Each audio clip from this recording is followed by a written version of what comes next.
The Moonlight Greatsword is an iconic weapon in the Soulsborne franchise, first appearing in Kingsfield before Dark Souls was even thought about, making it something of an Easter egg weapon from the start.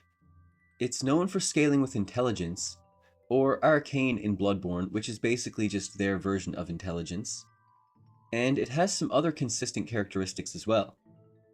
Elden Ring's version has a spine running through its center, or perhaps a stalk, since it has protrusions resembling branches and leaves. There are even what appear to be tiny white coniferous trees around the hilt. It inflicts frostbite, and they're quite reminiscent of the ghostly trees found near Borealis, the freezing fog, the trees found in the snowy painted world, or Irithyll of the Boreal Valley. Borealis and boreal forests get their name from Boreas, the god of northern winds, as seen here in the famous Evelyn de Morgan painting, Boreas and the Fallen Leaves, which looks pretty damn familiar, and as we all know by now, the fallen leaves tell a story. It's worth noting that the branches you'll find in boreal forests, or valleys, are thought to be the inspiration for the Elder Sign, or they at least bear a very striking resemblance. The Painted World also became home to the Millwood Knights, who worship an ethereal oak tree, or simply sacred tree in the Japanese version. They fought a war against an abyssal dragon who most players agree was Midir. Midir possessed the old Moonlight, a spell which existed in him and was rooted in an older, slightly different origin than the Moonlight Greatsword. When this ethereal oak tree was later found, it was already rotting. The Millwood Knights' belongings were left neatly on the ground, but there were no bodies. Perhaps they were consumed in a similar manner as Erdtree burial? The actual Moonlight Greatsword is initially obtained from the dragon Seathe by chopping off his tail, and his crystal caves are full of moonlight butterflies, one of the first bosses we encounter, whose arena is blocked by shield-bearing stone guardians, if you'll recall, which could be why Gnoster, who shares some of the butterfly's moveset, is protected by Fortis' stone shield. Seathe's wings also resemble a butterfly's, far more than they do any fantasy dragon or the other dragons within the series. The butterfly has a spiral growing from its head, which is often symbolic of a helix, DNA alteration, or reproduction in these games. This tracks, since Seathe conducted experiments on people, and we can see by the half-snake maidens in his dungeon that he certainly did alter their DNA.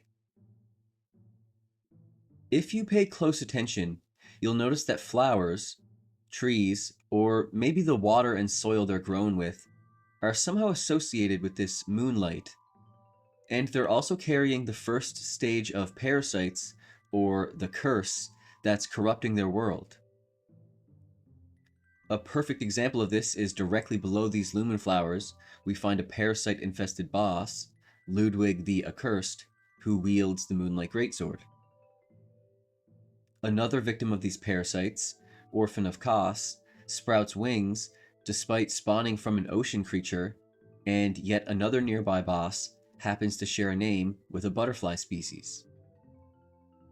In Dark Souls 3, the sword is obtained from Osiris, the Consumed King, who used Seathe's research to turn his son Ocelot into what he calls a child of dragons. When you hear the name Ocelot, you would probably think of the feline, also known as Lepardus pardalis. However, ocelot derives from the Greek word oculi, meaning marked with many eyes or eye-like spots, usually for camouflage, like many moths and butterflies, also known as lepidopterans. When received from Ranni the Snow Witch, she just gives it to us, which seems like a less gruesome acquisition than the others, until you notice she's sitting on top of her two fingers, which have become twisted and malformed after she used the Finger Slayer blade on them, another weapon said to be born of a corpse. Kind of like the Guardian's wings becoming twisted and malformed after being cursed by the Recluse's gnawling, or a young Night Lord, who we see wielding what appears to be yet another Moonlight Greatsword. Rani seems loosely based on the Weavers of Fate, and the art of weaving is named for spiders weaving webs. In Dark Souls 2, the Moonlight Sword is acquired from the Duke's dear Freya, a giant spider. And a boss who made it into Night Rain, even though there are many more bosses from the franchise which people actually like fighting. Maybe there's a lore reason behind why they chose the bosses they did. The Duke in question isn't Seathe, it's Celadora, but he's also a Duke whose similar research leads to the creation of the Moonlight Greatsword in this era, so they're making the parallels here pretty obvious. It's also probably not a stretch to say that Brightstone Cove, where precious stones were mined, is just Seathe's Crystal Cave in another time. Here we can see the dragon caught up in Freya's web, and we can enter their memory from a spot that resembles Seathe's primordial crystal, but here the vertical portion appears to be a web or trail of mucus coming from the dragon's mouth. Various lore descriptions and the collector's guide tell us that the two-headed spider was apparently the Duke's pet, and more than likely the progenitor of the swarms of parasite spiders which overran and destroyed Brightstone Cove. What madness could have possessed the Duke to just stand and watch, eerily contented?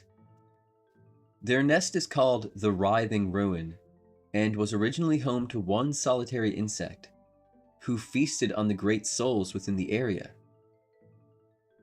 We're also told that the Moonlight originally spawned from a single pale being, which could just be Seathe, but maybe something that lived within him.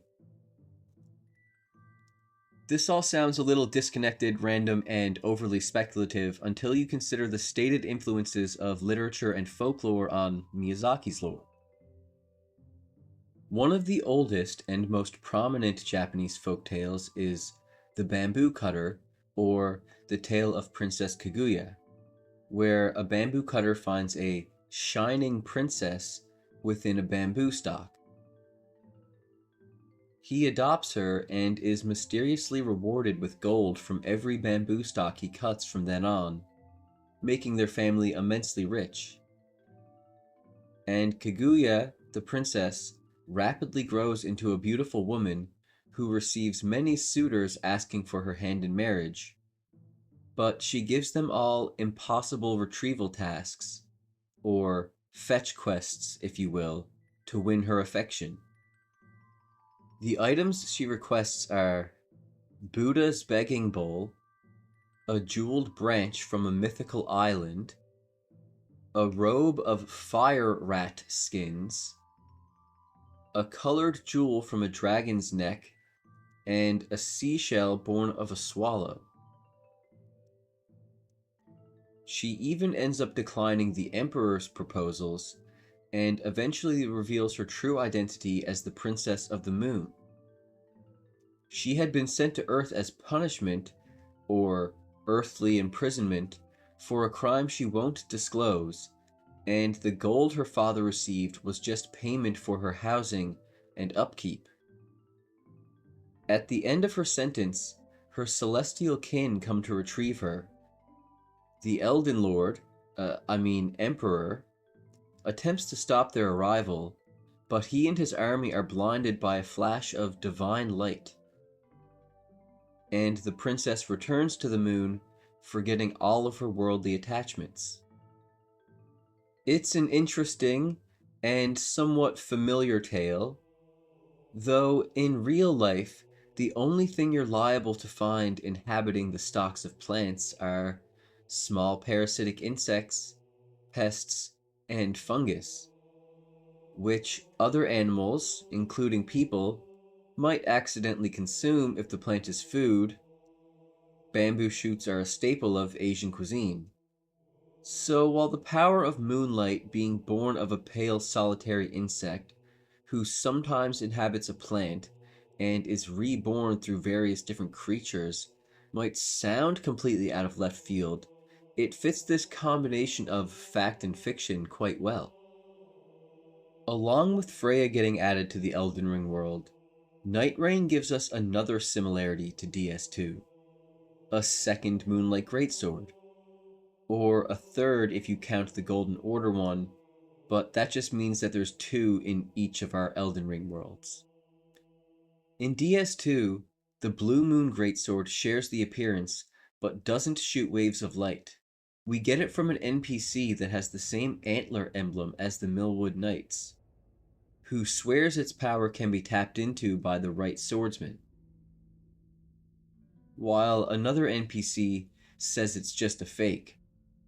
The sword's lore description matches the real one, mentioning a pale being as the blade's origin, but with the added question, so what explains this lifeless blade? Perhaps the being that granted it the power of moonlight simply died. We get the real one from the paledrake soul, which says the pale being continues to exert influence on the land, even after eons have reduced it to remnants.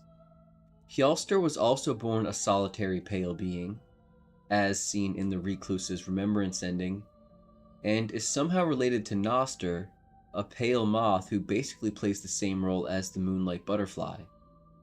The yellow flowers in Gnoster's arena even resemble the yellow flowers from the original, which is probably how they were infested with the parasite that they passed to you. In the Everdark version of this fight, we can see this being embodied as Animus, who inhabits and reanimates their corpses after death. Considering Night Rain is a hodgepodge of Soulsborne lore, I think it's fair to say that this is a pilgrim butterfly situation. First of all, there's the appearance, but more so that pilgrim butterflies are also the later stage of a parasite that inhabits various life forms. That's what Dragon Slayer armor is, just an empty husk being controlled by them. And the pilgrim butterflies just so happen to share a model design with the Moon Presence. The nameless Moon Presence is also known as Flora, according to the doll. Flora is also the name of a Greek goddess, who many people think is the other figure in this painting, Boreas and the Fallen Leaves. Flora is a fertility goddess who spreads pollen, but her consort is actually Boreas's brother Zephyr, usually depicted with butterfly wings. It would seem that the true source of this moonlight are the same tiny parasites that happen to be the source of rot and madness. So it's not surprising that there's rot fungus growing in the room where we find it in Elden Ring, parasite spiders devouring mad hollows where we find it in Drangleic, a mad king with strange growths and what he calls a child of dragons in DS3, but never just anything to do with the moon itself. Why have a parasite shoot a wave of light though?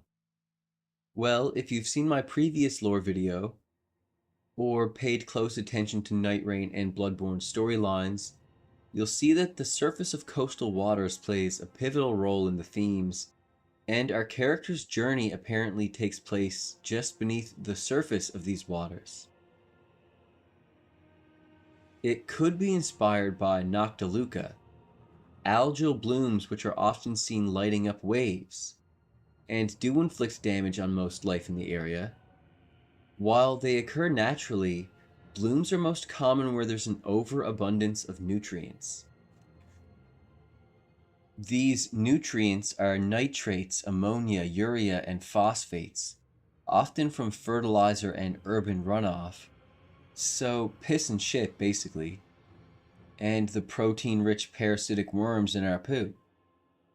Symbolism we can see all through the franchise, from the sewers and stock dung pies of Dark Souls to the 4 types of excrement that show signs of parasites in Elden Ring. It's not exactly subtle. Another common cause for these harmful algal blooms? Fallen leaves, of course, which are rich in all the required nutrients that eventually find their way into the ocean. This is most liable to happen when the tides are high, which, as I'm sure you know, is caused by the moon's gravitational pull. Be sure to check the water next time you go swimming.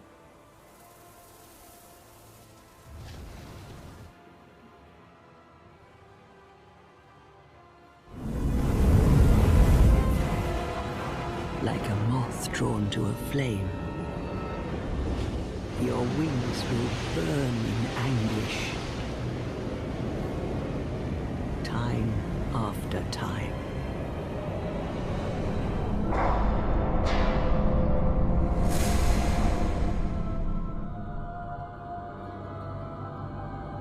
For that is your fate, the fate of the cursed.